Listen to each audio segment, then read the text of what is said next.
Okay, you know how I was like, we're talking about economic shit, but decolonization is like terror and stuff? We're gonna talk about purges. What's purges? Basically, he was like, I need to consolidate power. Because I'm scared of opposition. Obviously, Stalin was a scaredy cat. He was a pussy. He needed to consolidate power ASAP. So he did these public show trials with predetermined outcomes. So he was just like, oh, let's judge this guy. I already know he's gonna die, but let's just pretend like we're rejudging him. He was gonna die from the fucking start. Creating atmosphere of fear. It was also used as propaganda. Don't be disrespecting us, because this is what's gonna happen to you next.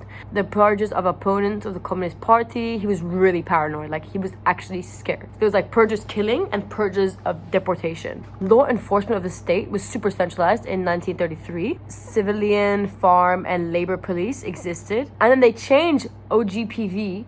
You know how it went Cheka, OGPV, and now it's NKVD.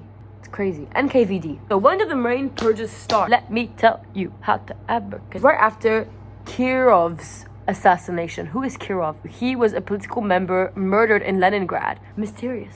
Nobody knows how he died. Nobody knows why he died. It's a mystery. You know who knows how he died? Stalin. Probably. This increased show trials and purges for people who didn't protect Kirov, I think. Consequence of Kirov assassination.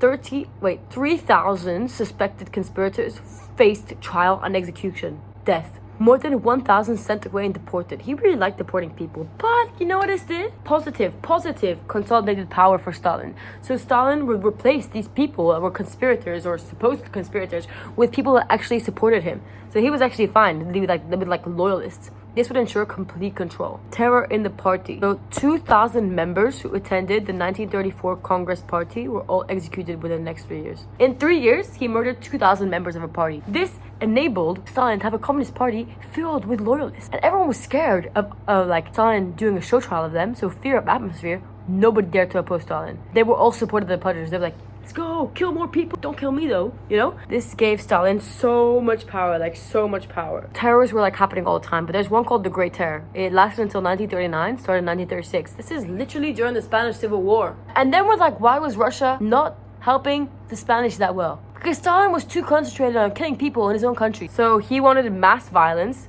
Thousands of show trials were happening, accused people of being Trotskyists, spies, and sabotagers. And so basically what this was like mental and physical torture, both of them at the same time. Public confessions of things that people didn't even... You know how show trials is like predetermined?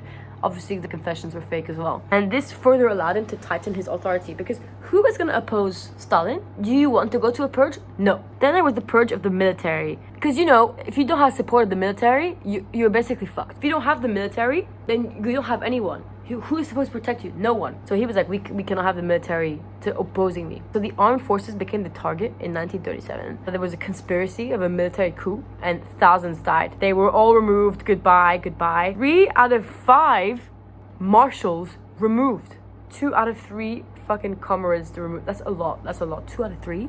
2/3 of the thing had to be recreated. Consequences was that the army was poorly led. Again, why are we trusting Russia giving aid to Spain when they don't even have a good army? Military was like severely undermanned, understaffed. They took out all of the experienced ones and put in new loyalists. But like, when you're a loyalist, you're not gonna know how to fight. You just know how to praise Stalin. So basically, in the purge of the military, 35,000 were shot.